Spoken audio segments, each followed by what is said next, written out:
Let's have a look. So how you doing, mate? Yeah, good. Getting myself ready for next week. I'm off up to Scotland for a few days, racing around the Highlands with a friend. So we're going to do the North Coast 500, which is basically from Inverness, going to go anti-clockwise. You can go either way, hug the coast road. So it's supposed to be 500 miles, but by the time you've been in there, it's 650, 700 miles. So a lot to do in a few days. I'd like to have 2 weeks to do it, but I haven't. So I don't want to miss out on it. But yeah, it's good. I've been on a Zoom today doing some teaching. I've just gone through the young lad who's 25, unbelievable. Won't go into his personal stuff, but prostate enlargement, hair loss and everything at 25. But they haven't done any checks because they went, oh, you're too young to have problems with your prostate, but you've told him he's got enlarged prostate. I can't understand or explain the stupidity of the medical establishment sometimes. Unbelievable. So why do they base it on just how old you are? Why is that the reason? So when, ladies go in and it's like, oh, can't possibly be menopause because you're not old enough. Really? These people go through early menopause.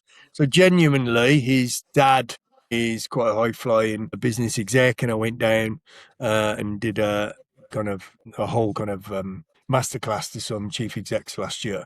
So he's asked me to go over his son. So started the call. My understanding was it was gut issues that have been going on for many years. So he sent me his test results and they've basically measured one thing, which was actually okay. Elastase 1, which is a digestive enzyme indicator of pancreatic function. So it breaks down protein. I went, well, that's good. They've done red and white cells and that was it. I says, so can you give me any other history for your gut? Once we get into talking, this is what always happens in consultation, even though he's got a 4-page questionnaire, asked about health issues, he literally said, got diarrhea and bad tummy. Well, he's had hair loss for years. He had urinary flow problems.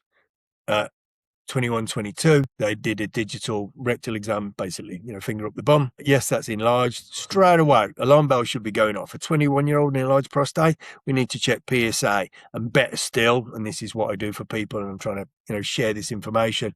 What's the causative factor? Is it driven by the BRCA gene? Check estrogen and the BRCA gene. Is it driven by DHT, which would make absolute sense with the male pattern baldness, androgenic alopecia? They've tested nothing. Because they've literally said, well, you're not old enough.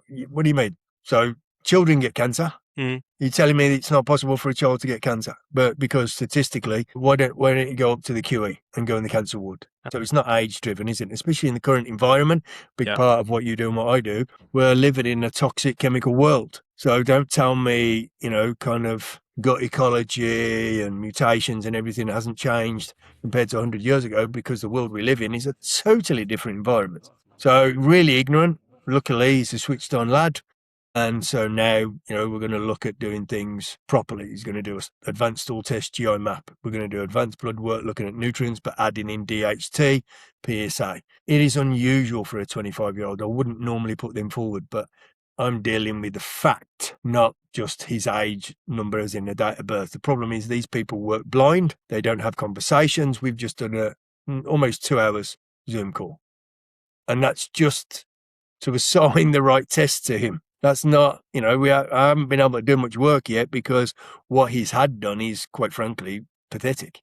What is PSA? Because you mentioned that quite a few times. Yeah, so PSA, prostate-specific antigen, it's a marker. It's not the be-all and end-all. It's not a fantastic. And again, if you see me on social media, I've done training. As you know, I'm a member of the Royal Society of Medicine. They know the limitations and restrictions on the testing that's in place at the moment. I'm unfortunately living it, without going into too much detail myself, but good friends. I'm diagnosing men with prostate cancer, not just from PSA, because you can get false positive and negatives.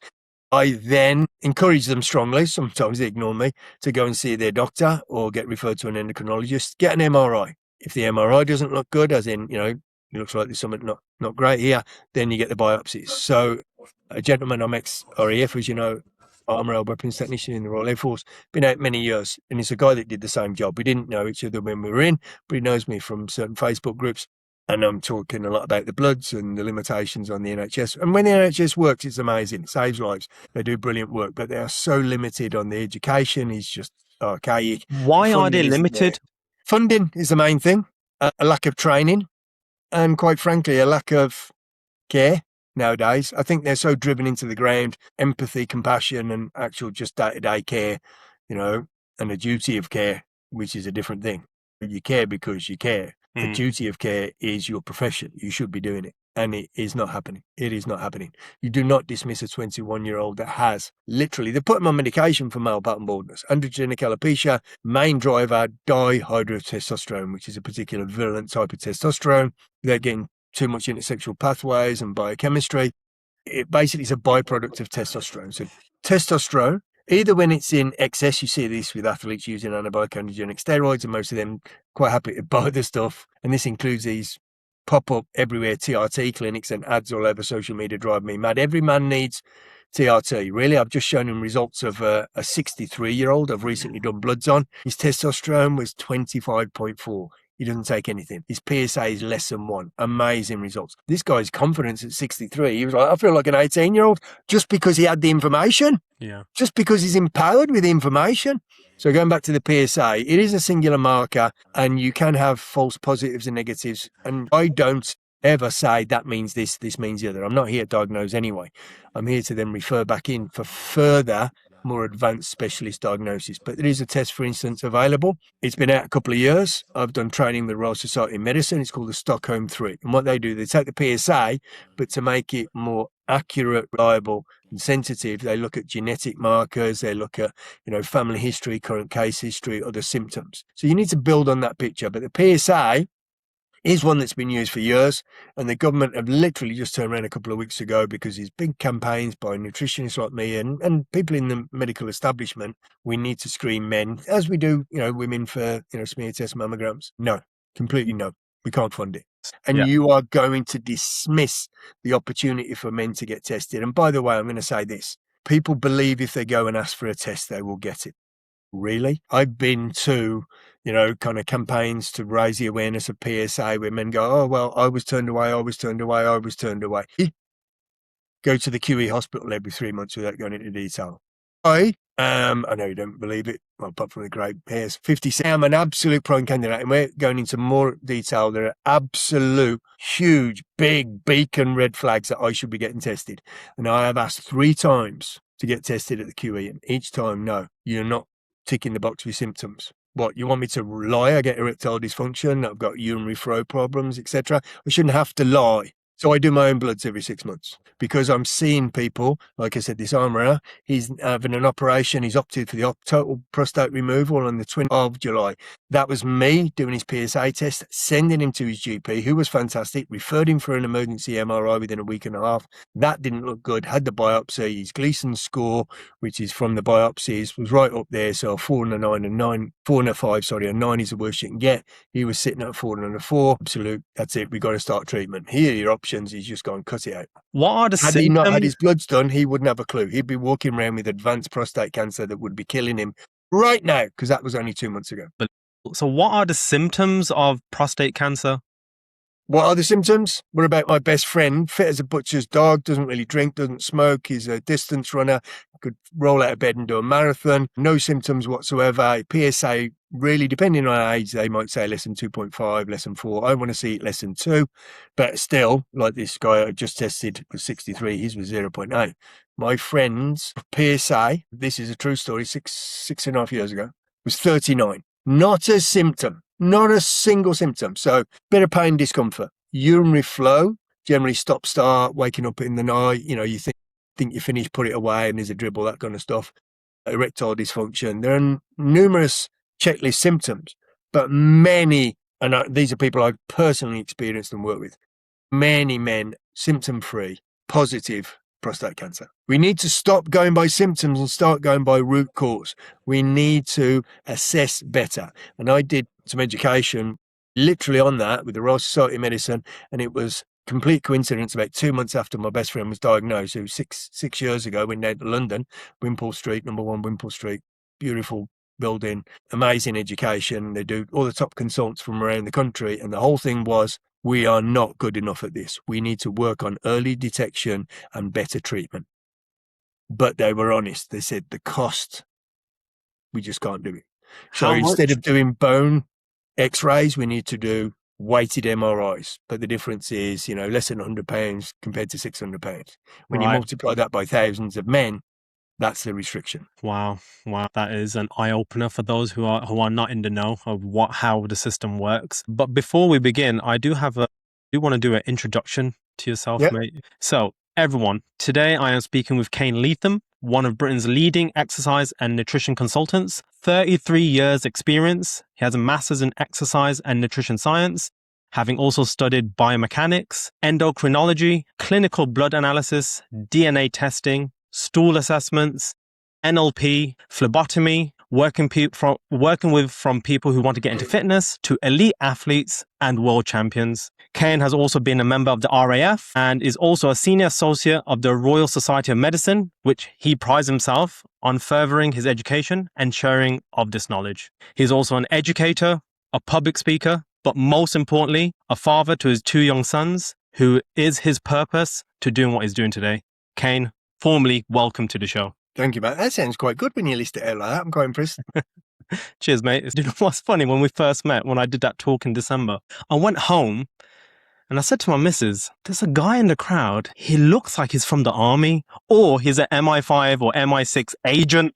It's one of the two because That sounds like you've been up to no good there and a bit paranoid, my friend. Because I was saying to my missus, the way this guy is paying attention or just looking at me is like I've either done something and he's realized I've stole that candy from the shop when I was 5, or he's in the army or something. And then it turns out, yes, you were in the RAF, right? Yeah, Royal Air Force. I was an aircraft weapons technician. I've even got my little mug here. This is triple filtered water, by the way, the whole house filter. I'm very proactive with being proactive about health, but for my children, especially as you mentioned there, 9 and 14, Freddie and Oscar, and I had a whole house plumbed in with water filters, but that's my armourer's mug. So weapons technician, I've gone from working on bombs, missiles, explosives, especially ejection seats, so taking lives and saving lives. I like the job that I did because if they pull the handle, I've saved his life. If he presses the button, unfortunately, somebody's going to lose their life. But now it's more about helping people live longer, live happier, and, kind of enhancement of the years that we have on this amazing yet polluted world. I am obsessed with learning and knowledge. That's why you've rattled off all the quotes. I love learning and sharing that learning and then, fine tuning it and manipulating it and advancing it. So I literally came back from America, got a job with the original bodybuilding stores called Weeder in Birmingham. That was in the pavilions. It's no longer there. And then I got headhunted and became the area manager for the biggest bodybuilding fitness store in the UK called Workout World. I was there for 5 years. And while I was doing that, I was studying, did 2 years of sports therapy, including anatomy and physiology, some nutrition bits and bobs. Solo college, I studied at the Institute for Optimum Nutrition in London, did my personal training course at the West London Institute for Higher Education. So I'm literally going all over the country trying to get the very best of education. So after 5 years, realizing, okay, I've done the retail, that's not for me. And I set myself up as CAIN LEATHEM GB Fitness and, just really didn't look back. So I had nothing to do with the Air Force for many years. And then, I don't know, you kind of think about it and realize an obligation. And I think a lot of it was around the time Oscar was born, who's now 14. And, not just to set an example, but that's part of it, but it makes you kind of think about your life, your later years, your responsibility. And I became a lot more proud of what I'd done. I understood, like we all are, I'm a small cog in, a very complex interaction of wheels, but we all played a part. And I want to give back to those that have given a lot more than me. So, I've been around America, Route 66 on a Harley with a Welsh Guards. They got caught in an ambush, lost his leg. So, we pay for ourselves and for them to go over, and we rode around Grand Canyon, sailing trips over to Normandy, but unfortunately got caught in a 71 mile an hour storm. That made me realize I was glad I was not in the Navy, an old fashioned sail ship, but we were a working crew. So I was on the helm, on the wheel between 12 and 4, literally carabined on, so I didn't get thrown over, and lots of other events and auctions and bits and bobs. So yeah, it's nice to give back, and especially around, the area of mental health and resilience, because many people don't appreciate a lot of the guys and girls never adjust back into Civvy Street. It's just next to impossible, and they certainly don't get the help. So it's up to volunteers like myself and many, many, many others through, charities, be it the British Legion, RAFA, and many, many others, not just to raise money, because that's important for treatment and stuff. But to just be there, having somebody to talk to that appreciates and can maybe give some, kind of coping mechanisms, for want of a better word. So yeah, that's a big part of what I do now. And, go on the marches. I'll be down at Remembrance this year, marching with, my fellow armourers past the cenotaph. And it's important that we remember and we pass that on. So remembrance, my children get involved in Armed Forces Day and stuff. My granddad was a soldier in World War II. He was on D-Day, Sword Beach. My dad was in the Air Force. So it's important. And if we could only learn lessons from these wars and we didn't have them anymore, it'd be amazing. That's not going to happen. I don't want my boys going into the forces. They're not looked after. It's worse than ever. It's not worse than ever. There's a lot of, without getting too political, necessary conflicts going on around the world, and we're getting pulled into all sorts. It's different, when there's the likes of, a world war where you're literally fighting for your freedom, but getting involved in other people's arguments is not my bag. Got you. One more question based on what you've just said before we get into the topic, because when I see homelessness, I see some signs saying, I was in the army and I'm just stuck there. So what's the story behind that? So is that the case of like, once you're finishing the army and let's just say you're surplus to requirements, you're not looked Absolutely. after? That's what I'm saying. They're not getting looked after. So a couple of years ago, the unofficial statistics, because there's no, we're not tracking numbers. Like in America, they get the VA, hospitals and everything. They track veteran suicides. Over here, they don't. Again, I was involved. I did a film here raising awareness. Me basically, kidding on. I was committing suicide to raise awareness. That was Veterans United Against Suicide. I like to do all these different projects. But back then it was estimated 19,000 veterans living on the streets. Because sometimes the coping mechanism might be drugs or alcohol. They come out, anger issues. So they get arrested and go to prison. They come out, there's nothing left. That's what I mean. We are sending them into conflicts. And supposedly, we've got Valor, which is being, put out by the government. There are things in place, but it's not enough. It's not enough. So there is a huge amount of veterans living on the street, a huge amount of veterans having issues around addiction with behavioural problems, but alcohol, drugs and stuff. And that's how they get through the day, because the nightmares, and when I say nightmares, I mean while they're awake very often. I've got people having flashbacks. One gentleman I helped years ago was an ex-para, skirmishes in the sand, as we call it in the Middle East. And he was walking through Birmingham City Centre, and somebody was playing, just a busker playing the bongo drums. But that had been a decoy when his mate had stepped on an IED. So he'd seen his mate basically blown into 1,000 pieces, and he associated the bongo drums. So he literally went home and tried to commit suicide. And people don't think about these things because, we think of these guys and girls as being rough and tough and resilient, and they've been to war, and that's why they're in a mess. They're in that situation, so they are caught in a state of hypervigilance, because when you're going out on patrol day after day after day, you are constantly alert. They can't switch that off. They can't switch that off. They don't sleep, So, if it's up to me and thousands of others to do something because the government are not doing it, there's token gestures. It's not enough. It's not enough. I was lucky I didn't need support. So I'm in a place where I feel that I can give support, Amazing. Right. So today's chat is basically about entrepreneurs, busy professionals who have to be at the top of their game. These are founders, directors, yet they still have to have the energy to perform well in their job, in their health, being present with their family. This is the most common questions I get, is like, how do I do that? Because there's so many responsibilities going left, right, and center. And then what usually happens is someone gets really successful, but their health just deteriorates. Absolutely. Just totally forget about it because they're so busy thinking about money, but yet you're losing the time where you can spend that money with your loved ones, on yourself, in terms of using it or investing in yourself for the long term. It ends up being a short-term thing. So I guess I want to start off with is, what's the biggest misconception busy entrepreneurs have about improving their health and performance? Really interesting you use the word invest in there, because I use that a lot, and talking in their terms. So I give a lot of talks. I've given talks to Academy of Chief Executives, National Speaking Association, and we have business leaders and entrepreneurs. In fact, the young man that I mentioned earlier when we were talking, it's his father who's actually run these groups. So they have, your monthly meeting, brainstorming, but big high flyers, multi-businesses, multi-million pounds. And I say to them, the biggest investment, if you want proper return on your investment, but the thing that's going to make a difference to your life or even save your life, is yourself. As you would audit a business, you need to audit yourself. The numbers on your bloods or stool or even, working your macros, whatever, are going to mean more to you toward the end of your life than what your bank balance is. There's beautiful quotes by the Dalai Lama that I use when I teach. And, it's basically about people obsessed with possessions, money, capital. And then you end up just spending it on your health in the end because you've ruined it. So now you're paying for the bloods and the scans and the medications and everything else. I've prioritized my children since they were born, but I've been guilty of running my own business, as you are, many of us, working around the clock, long days. But I take, and it is, my own fault, I take everything and everyone I work with personally. I take too much on board. It's who I am, whether I'm an empath, whether it's OCD, ADHD. I don't put labels on it. I don't need that.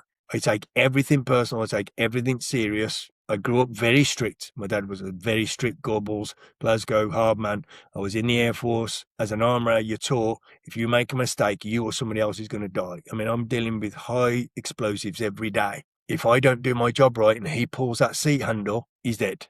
If he fires that weapon and it doesn't go, he's dead. Yeah? So I am meticulous, probably too much, to be honest, in my life, but I've changed my priorities over the years. And I say to people, look, let me share a few of my life experiences, not just myself, but without naming names, some of my clients. And they realize maybe I pushed myself too hard and now I'm paying the price. So I say to them, you'd audit your business. You'd look at your books, you'd look at stock control, you'd assess the staff, do annual critiques of your staff. Do they need more training or whatever? God forbid, disciplinaries. But people don't do that with their health. You look after your car. And especially if you've got a nice car, these men and women that run the businesses, they're driving around in the big fancy cars. They wouldn't dream about putting cheap fuel in there or, not getting it serviced. When was the last time you got yourself serviced? So I'm very proactive with my health in that I would never rehearse or practice on a client. So whether it's bloods, yeah. And what did I say to you when we had a conversation a while back? He's like, what do you need? I was like, I need an MOT. Yeah. And that's exactly what it is. But the trouble is people's idea of an MOT, because they're familiar with the NHS system, again, not knocking it to go to the GP. I've had a full blood count, like just done with this young man. His full blood count was his red and white cells. I was like, so where's your nutrient status, your B vitamins, your iron, your ferritin, your vitamin D? You've told me you got an issue with your prostate. Where's your PSA? What about full thyroid? What about, he said he had issues in the past with stress. Where's your cortisol? An MOT should be based on the individual and their need and their wants. And the need and wants are different. So, their wants might be, I want to look good. I want a six pack. I want to be strong. I want to be sexy for the opposite sex. I want to be whatever. Very often the want is, not always, but normally aesthetic cosmetic. The need is physiology. The need is disease prevention or health enhancement. So a consultation leads me to give better advice, but I need as much information as I can give. A typical consultation might be 2 hours. So I don't have a script of what they should get tested or do. So I've done advanced stool tests on myself, GeoMap, I do regular blood work every year, if not twice a year. I've had numerous MRI scans, for my sins, lifting heavy, lower back plays up. I used to skydive, so I've had the odd whiplash and stuff. I've done silly stuff. And there's a price to pay. I mean, I don't regret doing it. I loved it, but I will never say to a client, I'll go and get an ultrasound. So, for instance, close to me, down on Kings Norton Green in Birmingham, a new place opened ultrasound. So I went in, I says, right, scan me. What do you mean? This is what I do for a living, but I'm going to check your service before I recommend anyone. So I'm spending my money doing my bloods, doing my stool, doing my MRIs, doing my ultrasound, doing whatever is needed. So then I can say to a client and literally show them my results and go, look, I trust this because I've done it. I source the best supplements, training, as in education. I was in London a couple of weeks ago at IPM conference, which is, very high flying. I'm a member of Royal Society of Medicine. They train me consultants. It's not about being flash. There's so much misinformation and junk education. People think Chat GPT and YouTube is education. I'm like, really? I've won Training Provider of the Year, but I've taught in Grand Cayman, in Kuwait, in Bahrain. And my client list, who I've learned from in sport, is 89 British champions, 15 world champions, 4 world record holders. And as much as I've helped them, each and every one of them has taught me something. Each time I get a challenging case, and health and, weird and wonderful bloods, I am in the textbooks. I'm speaking to people better than me, more experienced than me. So my tutors you said I got a master's degree in exercise and nutrition science. It's not worth the paper it was written on. I ended up guest lecturing on the course where I was a student at Chester. Now, it's nice to have, but I learned from people like Charles Poliquin, one of the world's authority on strength conditioning. He's dead now, bless him. Paul Cech, the world authority on core stability in Swiss ball. Udo Erasmus, he's the authority on fats. He wrote the definitive book, Fats That Heal, Fats That Kill. He's got his own products and, he got his PhD. I've studied with him, but I've also done research on that product with elite athletes over 6 months. So everything I say is evidence-based. I back it up. Here's the research. Here's the truth. Here's who I put on stage from scratch to world champion or Mr. or Miss Universe. There's so many fakes out there. It drives me mad. And I know the world's a very different place to, when I was younger, but I hate seeing a little term, I call it unsocial media, but, snakes and charlatans and wannabes, because I know people out there who are fantastic at what they do, but because they don't scream and shout about it, people don't know. And then you get people who are brilliant at marketing, and I'm not knocking them. I don't care what anybody owns. Like football, I've trained big name footballers, Stan Collymore, his big comeback years ago was all over the papers and on telly in Tenerife. I was the guy with him. It was in the papers. World renowned trainer, Olympian, Olympic trainer, they came out and interviewed us for the News of the World. So I had to learn about football, but more importantly, I had to learn about Stan. So the first thing I did when we went over to Tenerife for 3 weeks is I took his biography and I studied it. So I got into his head, because each and every person I work with is unique, different and special. Yeah. And there isn't one fits all, be it exercise plan, nutrition plan, supplement plan, whatever. But that's what I'm seeing everywhere. Everybody's either keto or carnivore or plant-based. You go, whoa, what do you want? What do you like? Yeah. What are your goals? What's your, community, be it religion or, ethics around animal rights, whatever. I'll work with anybody and everything, and I will fit them. They don't fit my script. So, there are people out there, I won't name names, but, the guy that only eats steak and eggs, shall we say, big ex-bodybuilder. Well, I knew him when he was bodybuilding. That's all BS. And he certainly didn't live that life. And he hasn't got the education that he pretends to have. And good on them. But all I ask. So he was a nurse, right? He was a psychiatric nurse, which is basically a big security guard. That's all I'm going to say. Yeah. Not quite what he makes out to be.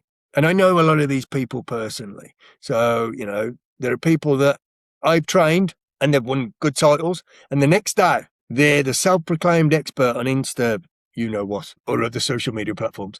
And they're, I did this all myself. Really? I trained you for 3 years. And I don't call people out because, if you really need that, if your fragile little ego needs that, but you know what? I've just told you, I've studied with Paul Cech and Charles Poliquin, because that doesn't just give credibility to my knowledge because they are on a platform, they're up here.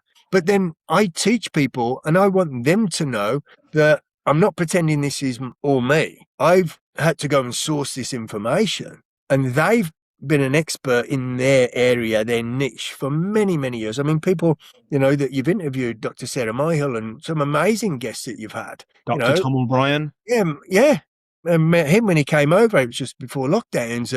The books, people ask me, what are the best books? I say, well, I haven't written them yet. But what a range of books that I was reading 35 years ago when I got into this, Dr. Michael Colgan, and they still stand up now as better textbooks than 99% of what's out there. So it doesn't have to be all new, flashy, but the trouble is that's what sells. Yeah, I remember I was recommended Dr. Michael Colgan's book. When I read it, and I still remember reading it, I think the only thing that I was a bit disappointed in, it was quite, and I'm not knocking what he said in the book. I think it was just quite generic. It had no evidence behind it. For me, I wish there was a bit more detail into that book. Yeah. The thing is, you got to remember, a lot of these were written many years ago, but he has got textbooks, and I will say, somewhat in his defense, if you like, that he has got some very evidence-based and with research and stuff. But the thing is, any book, and this is a fact for any book, side of a novel or whatever, but a factual book, educational book. The minute it's written, it's out of date because there's new research all the time. The That's doubling period true. of That's research, so and this is true. the courses that I wrote. I started teaching 26 years ago, and I would absolutely be saying and teaching different things now than I did then. And that's the mark of a good tutor, is that you're always keeping ahead of the curve and up to date. That's why I feel I have a duty to constantly, I'm on webinars, seminars, going to London for conferences with RSM or IPM, doing advanced courses on. I started studying genetic SNPs and genetic, assessment 12 years ago with Nordic Labs based in Copenhagen. And then last year did a course, UK-based, Emma Beswick, Life Code GX, brilliant course, really good people. And that was 3 months. And people are like, why are you doing it? You've done this, but it's moved on. Do you understand the difference in our knowledge around genetic SNPs, which are single nucleotide polymorphisms? Basically, they're things that influence who we are and turn our genes on and off and make us more prone to things or whatever. That course brought me on leaps and bounds to the point where I've recommended it to my own students. So it's not about me always teaching them. It's about me saying, I've done that course. That's now the one to do. Because I don't want to be the jack of all trades. I don't need to own everything, which a lot of people also do. They're kind of selfish about their knowledge. Yeah. But on the flip side, people say, why don't you put more on social media, reels or on YouTube? Because I am responsible, professional, insured and qualified as such. So I have legal obligations, requirements and restrictions because I don't know who's going to watch that video or reel. And if it's taken out of context and they're on a medication or whatever, and it's a contraindication or drug-nutrient interaction, and that's the difference between me and those. I mean, the world of huge conversation on peptides at the minute is crazy, and I'm seeing some horrendous misinformation. Right. So tell me about peptides then quickly then, because I know a lot of people who are on peptides, and I've told them, I said, the research is saying that these could turn on cancer genes. Yeah, absolutely. Absolutely. When you're looking at the Walgreens BPC 157 and TB 500. But these people are so desperate because they can't shift the weight. They take it anyway. So what's going on mentally there then? I would challenge you, they're so desperate because when somebody says, I've tried every diet, I always go, well, when did you hire me last? So you haven't tried every diet. Because it's about the whole, I call it the jigsaw of health. Yeah, picture of health, jigsaw pieces. So you might go to a PT who's great on training, knows nothing about nutrition. You might go to a nutritionist who doesn't know about exercise. You might go to somebody that knows both of them, but doesn't know about mindset. And that's why I'm obsessed with learning an NLP master practitioner. I've trained some of the world's best athletes. I do nutrition, but I specialize in clinical assessment and I'm a functional medicine specialist. So the difference is one is more clinical, things like blood work, and then you've got, your DNA and your stool test and your Dutch test and stuff, kind of newer generation of medicine. And I still do not pretend to be a jack of all. And peptides is such an early stage thing. It's such an unknown. The big issue is because they're not fully approved and researched and available, through companion labs and all that kind of stuff under license. A lot of it is, God knows what, dirty, unclean. I tell you now, this week, I have seen some horrendous blood results. I'm on a couple of WhatsApp groups that are promoting this, and some of the stuff they say is unbelievable. But you got to remember, these are the people selling it. They're just drug dealers. What's the difference? Years ago, people were slagging off body. Oh, you're on testosterone. You're a drug addict. That was one thing. Okay, connotations of testosterone. So it might be injectables, tablets, and sipping out, whatever, without going into it. But it's all based around really one product. These people are popping 7 peptides. They've never had blood work. They haven't got the diet sorted. They don't go to the gym. So don't tell me you've tried everything because you don't go for a walk every day. If I ask you how many calories you're on or how much carbs or protein, you haven't got a clue. They haven't tried everything, and I will call them out. Yeah, and they're not even sleeping on time. No, yes, sleep's a massive thing. And I measure that. You can measure cortisol patterns through the day and see why you're not sleeping. Yeah, exactly. So going back to the topic, if someone is running a demanding business while raising children, what are the 3 non-negotiable habits you'd have them focus on over the next 30 days? Well, mine are a bit stricter. I will not work when I have my children. They need to see daddy's prioritising them because sadly they're not with me all the time. I'm, for my sins, twice married, twice divorced, and a child to each. So they need to see daddy dedicates time, right? To the point where if I get a phone call, it's like, right, really don't want to be rude. I'll take your number. I'll call you back. Okay. So that for me. I agree because I never used to be like that, but I basically found out, well, I'm going to be diagnosed soon. I found out that I've got ADHD. I know you don't like labels, but the That's not, I symptom, don't like them at all. My son has labels without going into it, my younger son, and they're legitimate because it helps him through his schooling. I will say some people play on it. I know people that literally every bad bit of behaviour, that's because of my, no. I've got a lady who was a long-term student and friend of mine. She got diagnosed at 50. Because her son was diagnosed, I helped her through a pregnancy. I've known this lady for a long time. And I'll be honest, I'm going to say we've fallen out because now lots of things in her have changed. And it's literally, that's the label she wears like a banner. And it's not my fault. It's my this. no, no. No, I no, no, mean, I don't buy that. yeah. But, So, there are so legitimates. yeah. And so how I do is like, okay, how do I overcome this? It's not, I'm not going to use it as a reason as an excuse or a reason. My purpose is, all right, I just maybe sometimes need to take a step back and just realize I do have this. I just need Yeah. to reframe myself because I've got children. I've got responsibility. I can't use that as an excuse. So So the three non-negotiables would three be non-negotiables. Yeah. around Oh, sorry. This me, is what I was going around to my say. children, I'm sending a message That's it. that Daddy loves you and you're my priority. And you need to take time out for yourself. And that's very important for all of us, even if you haven't got children. Time management is huge. And that means booking in downtime, rest, relaxation, recovery, recharge, however you want to phrase it. If you've got a mobile phone, which we all have, you can't use it 24/7 and expect it to still work. You've got to plug it in occasionally. But we don't plug ourselves in. A big plug in is sleep, but also staying off the blue light thing, staying off laptops at 9 o'clock at night and phones. But then sometimes that's not practical because I am a bit of a workaholic and I am absolutely a slave to my clients and students, which I shouldn't be, but I'm a giver and it burns me out. But I still make allowances. I do workarounds. So I've got and these are really top end ones. I've got my blue light glasses, so I put them on. I don't know if I look like Elton John Bono. I don't care. I don't care what I look like because I want to give to people, but I realize what I'm doing to myself with this blue light overload at night.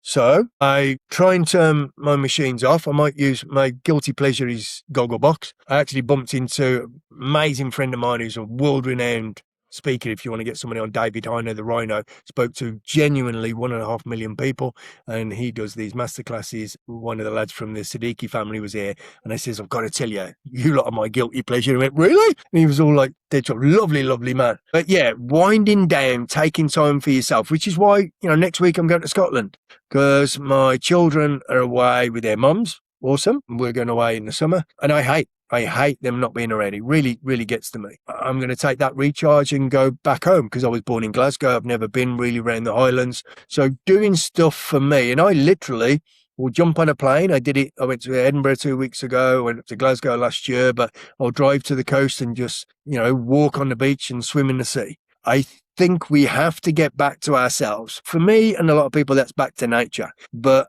unplug yourself and recharge yourself is key. So that's and as we talked about there with the fancy cars and the MOT, you've also got to put fuel in those things, be it petrol, diesel, electric, whatever, and we don't do that with ourselves. So you don't have to be an angel. I say this to a lot of my clients, a consistent exercise and eating plan, which doesn't have to be too strict, a 7 out of 10. A consistent 7 out of 10 is much better than an up and down, feeling guilty, not having the food you like, perfect 10. If you come to me as an elite athlete and you're doing Mr. or Miss Universe in a couple of weeks, and he's a 54-year-old natural bodybuilder, his diet is tight because he has to be perfect on the day. And he has to be perfect because last year he got 2 seconds and second place is first loser. I don't accept that. He's winning this year. Lovely guy up in Barnsley. Yeah.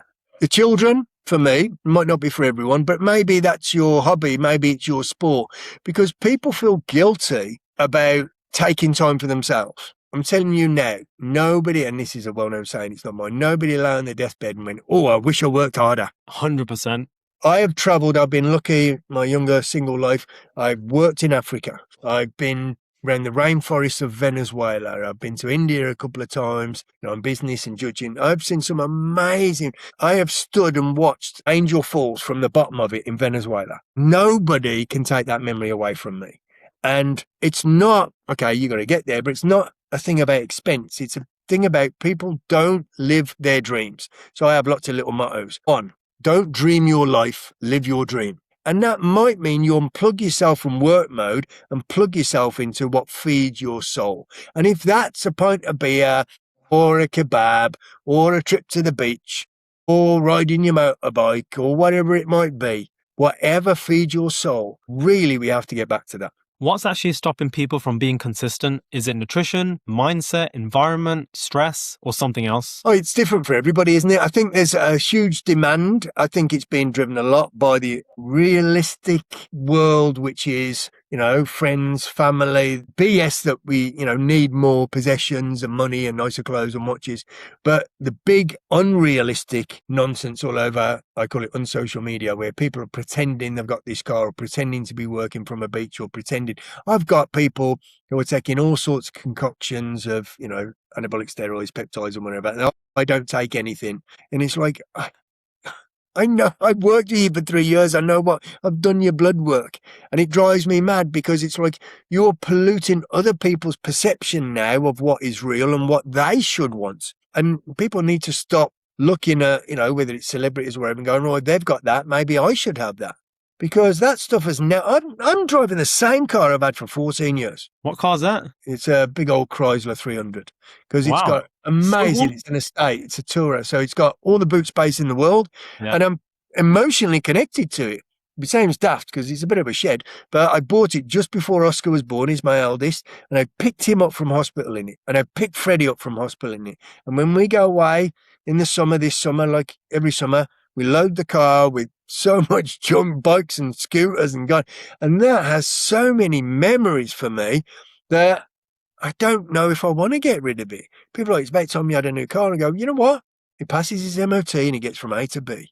I don't need to be flash. In the past, I've had more of the designer clothes and the going out and it's whatever works for you. It really doesn't matter to me anymore, that stuff. I am connected to emotions and memories more than I am possessions now. I'm not saying I don't like some nice things. We all do. Honestly, that's evolution. That's called growing up. So what do you think is stopping people from being consistent in what they're trying to do? I think people don't have a very good handle realization of what they truly want. So how can you be consistent? And it's like, I liken it to a journey and you need a start point and an end point. You need a very specific sat nav coordinates and they don't. I want to be healthier. What does that mean to you? I want to look good. Now, that's not healthier. And a six-pack's got very little to do with health. In fact, it's probably driving ill health. So why do you say that? Because what people do to get there, whether it's obsessive exercise, because there's a rule of diminishing returns. I used to lecture years ago on something called the Functional Sports Nutrition Academy all around London, and it was top practitioners and experts and nutritionists. And a big part of what I and others were teaching was most people overdo it. A lot of elite athletes are actually not well at all. They are full of inflammation, injuries. Increased gut permeability is a big one, especially with endurance athletes, leaky gut, we call it. That could be driving all sorts of food reactions. Autoimmune issues are very prevalent in athletes. And yet we're not looking after them. We look at footballers. And I'm not a big football fan. I watched the football last night, so not so great result. But I've worked with some big players. And honestly, they've turned around to me and went, nobody's ever done our bloods. Nobody's ever done RER, respiratory exchange ratio, which is testing fitness zones for fat loss or circuits.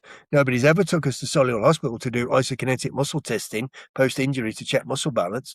Nobody's even done our body composition. And what I find insane is when I hear interviews about the diets of these footballers, they're just having fish and chips in the canteen. Yeah. And the whole team train the same and eat the same. At least that was the way, because it's been a few years. So I took 7 players from different teams because they were under the same agent to Miami, and I broke 7 players into 3 groups. And they're like, bloody hell, we all normally train together. And I go, well, one of you's, I won't mention names, but one of you's a striker who needs to lose some weight, be more agile and speed. One of you's a defender who I need to build up.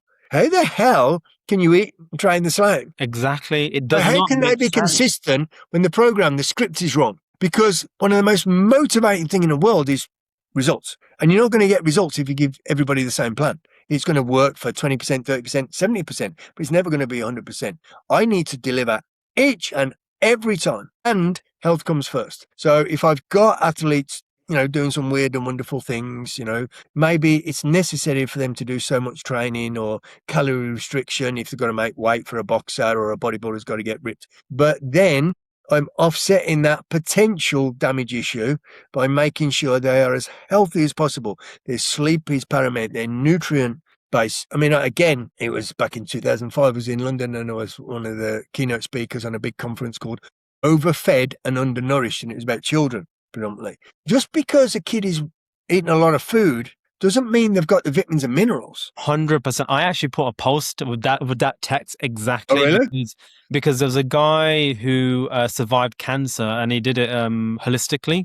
Yeah. And the one thing he said is like, we are all overfed, undernourished, not just children, everyone, because just the way the system has I made actually quoted that to somebody. He's great. You might have seen him, Dr. Karen. He's all over social media. He's a gastroenterologist type doctor, surgeon, and he does some great stuff. But he was saying there, people don't need more vitamins and minerals. Most people eat too much, pull yourself back a little bit there. Eating junk at you-know-what or KF you-know-what. It isn't going to deliver your vitamins, minerals, soluble fiber, essential fats. You've got to stop thinking. I specifically remember when I was at university, my roommate, he was like, I'm hungry, I'm going to go to McDonald's. But I was like, every time you eat McDonald's, you say you eat it and you feel like you haven't eaten anything. And I'm not judging people. There's a McDonald's up the road to me. And the last time I was in it was 14 and a half, 15 years ago. And I can tell you why. Because my wife at the time was pregnant with Oscar and she fancied a McFlurry. And you know what? You're carrying a baby, have a little treat. So I went up, got her a McFlurry. I'm not going to go no, even as a nutritionist. Like I said, you got to feed the soul.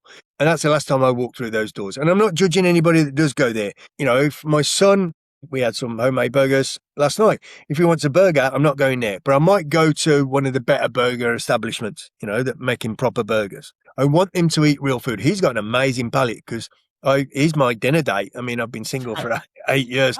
We go to, I'm not kidding, when he was younger, he's got memories of, we stayed at the Savoy Hotel and I took him to the Ritz for afternoon tea.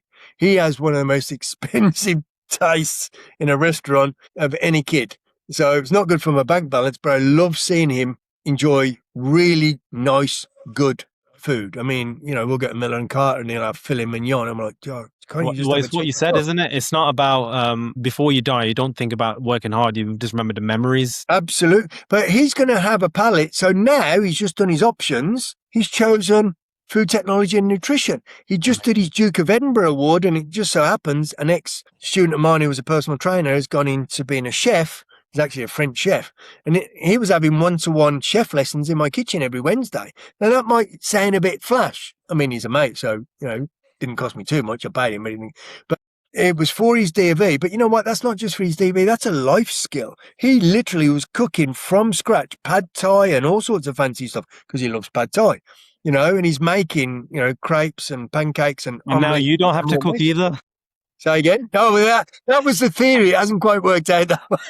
I wanted to ask, just quickly touch on, just for those who don't get it, why is eating fast food joints where their burgers are highly processed compared to making a burger at home? What's the difference? Well, it's two things really. And I got to say, Jamie Oliver did, exposés on this. And you've got nutrition is essentially what you gain from your foods. I'm a nutritionist. Dietitians are different. But there's a little quote in my diet is what you eat. Nutrition is what you gain from it. I saw you put a little thing, which is something I've been teaching for years. If you remember Doctor, though she wasn't, it was a fake label she gave herself, Gillian McKeith, used to say, you are what you eat. And I've said to my students for 30 years, that's absolute rubbish. Because you put it in your mouth, you are what you eat and digest and absorb, circulate, assimilate, and then excrete the waste. So if we're going to McDee's or somebody else like that, what nutrients are in the food? Very little. Very palatable because of all the chemical taste. But then the pollutants, the toxins, the ammonia and stuff.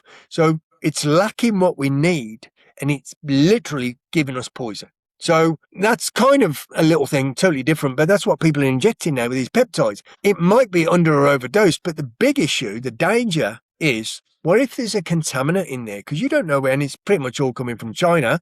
And I'm not knocking it, that's well known. They're the big producers of. Well, I've got a friend who's an ex-student and a very clever guy, really nice guy as well, good at what he does, and he's a sports therapist, done my PT, done my nutrition diplomas, and a real top-end student. And he's not a kid, he's an older guy. And I'd heard through a third party that he was in hospital before Christmas, really ill. So I called him. They told him he had 12 hours to live unless they could stop the spread of sepsis. And I am convinced that was from an injection. So it's different to the food, but think of it that way. Are you getting what they say is in the label is one thing, nutrient-wise, vitamins, minerals, protein, fats, carbs, fibre. But what about the junk that you're taking in that now you need extra nutrients to detoxify you? Because people go on green drinks and this, that, and the other in January to detox. We detox. We sweat it out, we breathe it out, but your liver and your kidneys especially. But you look at phase 1 and phase 2 pathways of detoxification and sulfation conjugation, glucuronidation, fancy names, but there's lots of different systems of detox. They need vitamins and minerals and amino acids, which are your broken down protein. So if you're not taking those in and you're malnourished, but you're putting in toxic load, well, you are screwed. It's so interesting you say that, because a while back, I was saying to someone who I met it was a friend of a friend, and I was like, how much water do you drink? Because I'm always seeing you drink fizzy drinks. And he was like, oh, don't worry. Can you see the ingredient list? There's water in this Fanta. And I'm just like, so based on what you're just saying, kind of like makes sense why I said to him, like, you'll have to filter all that out while you're drinking it, detoxify all that crap out to even get some of that water, correct? Yeah. Well, why don't we just drink beer or gin then? Because there's water content in there. And I tell you what, I like beer and gin. It'd be a lot more fun. I don't drink Fanta, but I'll have a nice cold beer. But this is the trouble. People don't have an understanding. There's a lack of education, especially in Britain, but around the world, but especially in Britain. You know, food technology and nutrition isn't taught in schools. I'm glad my son's doing that. I've actually volunteered to go in and do some, talks for them. Amazing. But the chemical load on the planet at the minute and the humans on it is far greater than we've ever experienced. And food is depleted. I'm not saying it's totally empty, but farming processes, we don't remineralize, we don't rotate crops. We've got ultra-processed foods. I don't own a microwave. I've owned a microwave for over 20 years. Why is that? Because, and I'm not going to go because people have their own opinions, I will not put that radiation exposure, nuked food in my body for it to dissipate. So I'm with you.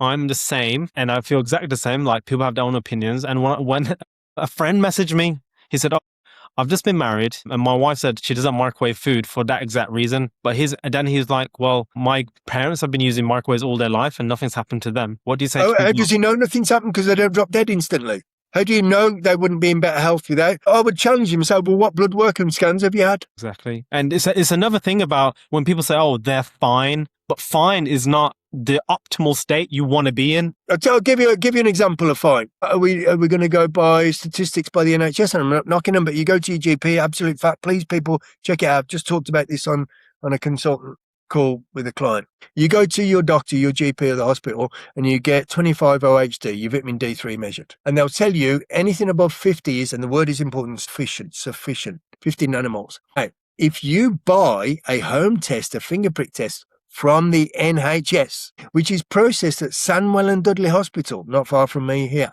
The same company, the same business, the NHS, but you pay £32 for that test, by the way. It's not expensive. They recommend up to 220 nanomoles per litre to be optimal. The same people give you different advice once you put some coffers in the tin. To Jenny Goodman, I don't know if you know her. Don't know. I know the name, but yeah. She works with Dr. Sarah Myhill as well. Yeah. And she basically said that. She said that the level at what you should be at is just totally... Yeah. So I'm working at optimal health. I'm not working at, we're going to stop you dying.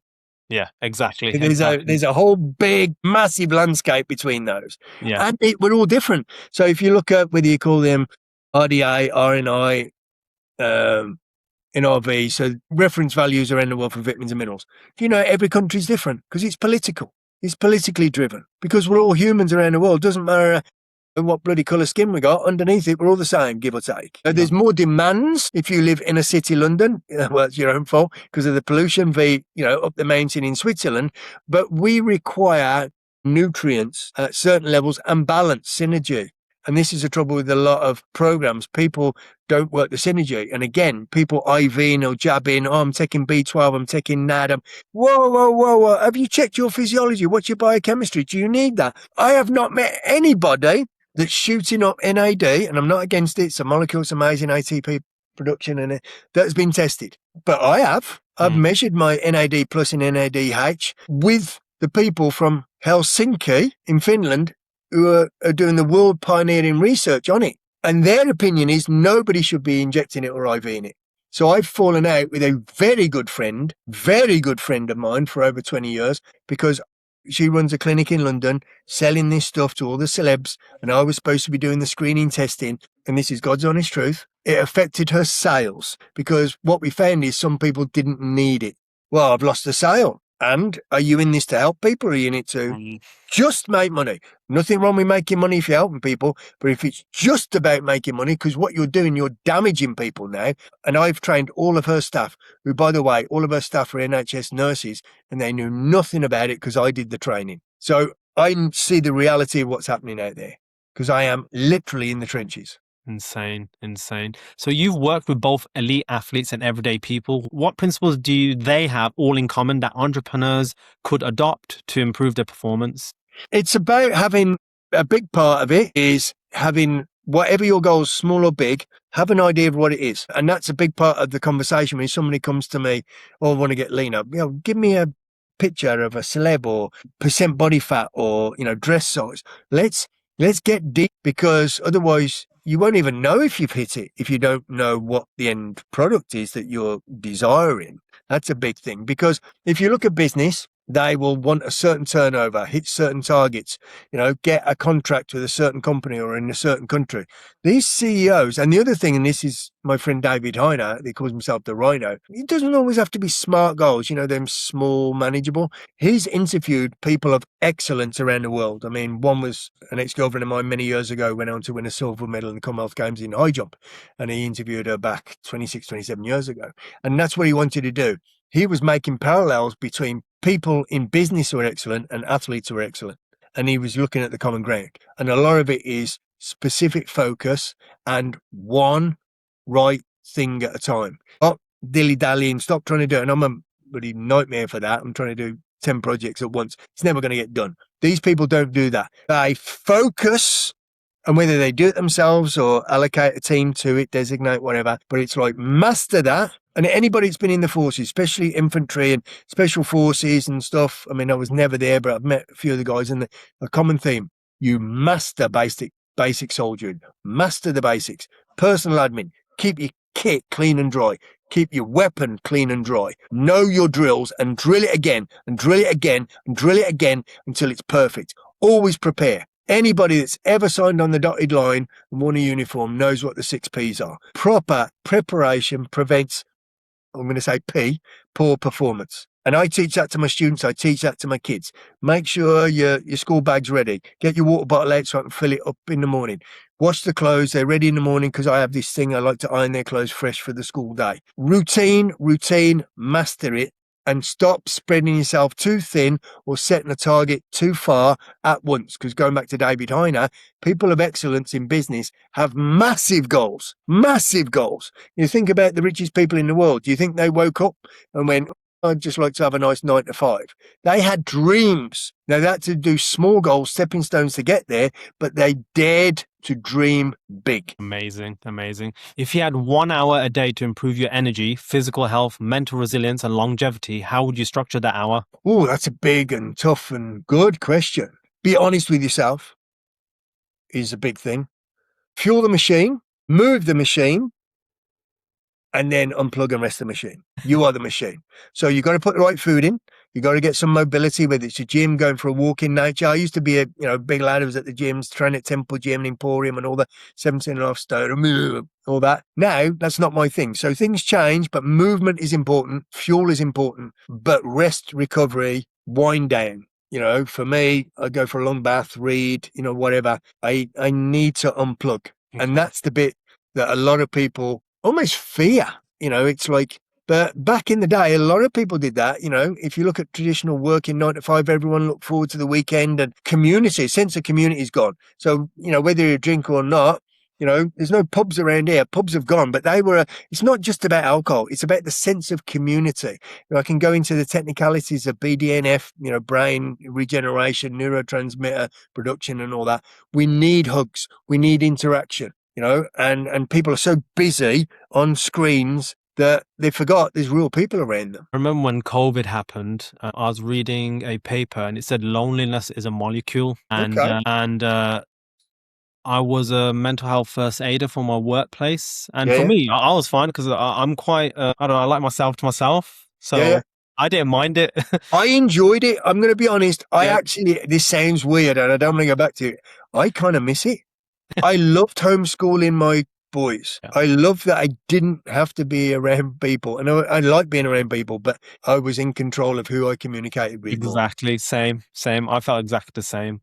My story is a bit different because my flat got burnt down literally when COVID started, but I am going to do some sort of story about that shortly on my social media. But I wanted to ask, what would be your top 3 supplements for entrepreneurs who are busy and want to be energized and just have that focus? What would you say is the top 3? Yeah, so start with the absolute basics, the essential nutrients, 49 essential nutrients.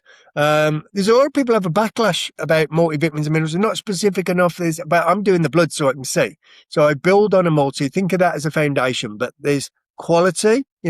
If you want a Ferrari, Lamborghini, Bugatti, whatever, then you don't spend £400 on Marketplace and expect to get one. You know what I mean? And a lot of the big high street brands, and I won't name names, but the ones that people rattle off and bring to me, I go, it's basically M&Ms or Smarties, because you're paying for the marketing. You're not paying for the quality of the product. So there are very good brands, and, I'll rattle some off.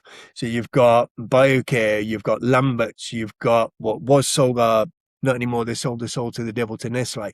You've got Higher Nature, you got Cytoplan, you've got Nutri-Advanced, and now Metagenic. You got lots of different companies. And just for clarity for the listeners, you've worked for some of these guys? Yeah, I've done education both for the staff and practitioners, and a bit of product formulations. Yeah, I don't work for them direct. They hire me as kind of an external speaker expert. So I do, for instance, BioCare last year, I did advanced training on men's health, what to do with prostate, testosterone, all that. I've done body composition and protein requirements for Lambert's. I did product formulation for Nutri. I did education on Udo's oil off the back of working with Udo Erasmus. So very honoured. Then, see, because I know the people in the business, own the business, who do the education, it's not just about the product, it's about the ethics and principles of the people behind the product. I'm very much about, I want to work with good people I trust, because that makes me trust the brand. So I know, going back, I said I ran Workout World for 5 years. I know a lot of people behind some supplement companies, more so the sports ones, who you would not want to get involved in. They're complete con men and criminals. And I mean, like, some serious stuff goes on behind closed doors you would not think of. So a good multivitamin mineral, I am a fan of. Now, you've got to make sure it's the right one, because if somebody's got, for instance, hemochromatosis, which is kind of a genetic thing, inability to get rid of iron, so iron excess is toxic, you don't give them a multi with iron. So not all multis are going to suit all people. Again, you do have to still work with a qualified nutritionist practitioner or whatever. But a multi, essential fats, predominantly omega-3s. So, for instance, even in children and adults, it'll be different. So for children, you want to go for one that's got a higher base of DHA, because it's more brain development. In adults, it'll be more EPA, and that's a bit more heart protective, etc. Then you've got omega-6 gets a bad rap because most omega-6 is overprocessed, but good fats. They're getting too technical. Then I'd probably go for a good probiotic, as in nothing too high strength, too specific. I find that probiotics a bit of a minefield. Microbiome, beneficial bacteria. Probiotics can be a bit of a minefield because there's so many different ones out there. Yeah, that's what I'm saying. If you do something like I do a state-of-the-art test, it's amazing. I've done it myself and all my kids, and it's called a GI map. I mean, you're talking about COVID, it always made me laugh. I couldn't see clients, but your GI map, your stool sample went to Atlanta, Georgia. That's where the lab is in America. So your poo goes on holiday and we can't drive down the road. But that's when I can get really specific. So yeah, that's what I'm saying. Or for a lot of people, maybe natural fermented food. So you've got kombucha, sauerkraut, kimchi, kefir. The trouble is, if you have issues around histamine, you can't take them. So it's a lot more complex than people think. So I would not say fermented foods for everyone. Yeah, that's a standard, well, let's throw that out there. No. I've got people that's really going to wreck them. If you've got issues around DAO enzyme, you can't break down histamine. You're going to make somebody really ill with a glass of kefir. A really innocent thing that's suitable for 90% of people, but not 10%. Vitamin D, for the reasons I said, because people are being told at the doctors, oh, it's okay because it's 51. I'm like, I want it 150 to 200 nanomoles. So for me, I like to be absolutely confident that my advice is 100%, and then I retest to make sure we've got it right. So a friend of mine, his vitamin D was very low. He called me up. He's like, CAIN, I love my wife. I love my kid. I got a great job, but I'm not feeling happy. So I was like, right, let's go for a walk up the Licky Hills. And it was in January. I says, it could be vitamin D deficiency. I just threw it out there. I had the kids at home, measured it. It was 12. I want 150 to 200. It was 12. This is a great story, actually, because I used a particular product, and also it's called Bioemulsion D3. So it's emulsified, which means you absorb it more efficiently because it's a fat-soluble vitamin by BioCare. Brilliant product. And when I told them results, even they were like, whoa, because he took it for 6 weeks, a certain protocol, won't give the dosages, and this is why I say I'm protective, because somebody else, it could be too much or too little. But he took it for 6 weeks. He was off it for a week and a half, because that's a mistake people make. They don't come off it and then they test. Of course, it's good. You took it yesterday. So we had what's called a washout. So 6 weeks of supplementation, it was 156. Wow. From 12. No, the wow hasn't come yet. The wow was less than 2 months later. His wife, who also know well, called me. Just want to pick your brains. I'm pregnant again. That vitamin D, because vitamin D isn't actually a true vitamin, it's a pro-hormone. Yeah. Without even measuring it, didn't just boost his emotional well-being, cognitive process, mood. It boosted his libido. And now they have a 19-month-old girl, because that was January 24. That's how life-changing. One product for 6 weeks. And in fertility treatment, they never measure vitamin D. All these people taking TRT, vitamin D is essential for testosterone production, and that would be £10 a month. And you're not injecting anything dodgy or dangerous. But these clinics and ads don't want to tell you that. Master the basics. What does health mean to you? Oh, so many different things, and different now. It used to mean looking good, feeling energy, this, that, and the other. As you get older, it's about, dis-ease prevention, because it's not necessarily disease, it's dis-ease. That could be achy, low mood, whatever, or it could be a serious, illness. So being resilient physically and emotionally and mentally, a lot more into the kind of mental mindset, and resilience is you can't hide away from life. You can't hide away from, bad things happening. I've been through some terrible stuff, but, find your reason for being. My reason for being, and I mean literally existing and being happy, are my children. And that sounds melodramatic to people. I'm not saying, no, I'm going to jump off a cliff if I don't see him for a day or two, but that is when I'm having my low points, which I do. It's like, come on, you got to be super dad for those kids. You got to be around for another 30 years. I don't just want to see them graduate. I want to see my grandchildren running around. That's what I say to my children. I want to run around with them. That's what health is. Being able to do the things you dream of in 10, 20, 50 years for some people. I don't think I've got 50 years left, but, if I get that, brilliant. Health is about being happy in the body you're in, the mind you're in, and being able to deal with the crap around the world, because it's a mad place, and health is being resilient in the reality of life. If the listeners only remember one thing from this conversation, what would you want that message to be? Hire me. Brilliant. To learn about themselves, whether that be, emotionally, therapy, whatever, working with good quality personal trainers, nutritionists, and I don't mean forever. Find people of excellence and don't rely on them. See, I'm not one that ties people into contracts and this, that, and the other. I hate that. You come to me, you learn, you go off and do your own thing. You make it your own.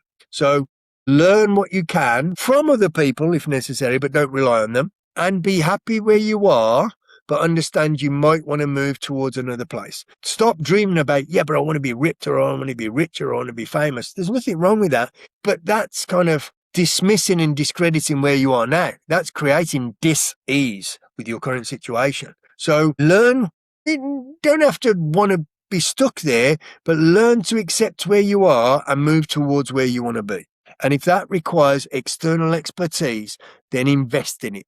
You don't need the new watch, the fancy car, the whatever. You need to look after yourself. And there's nothing wrong with all that other stuff. But, splashing the cash there and not sleeping and running yourself ragged and doing what I do, which is care too much for everybody and work too hard for everybody else, but sacrificing your own sleep, emotional and physical well-being.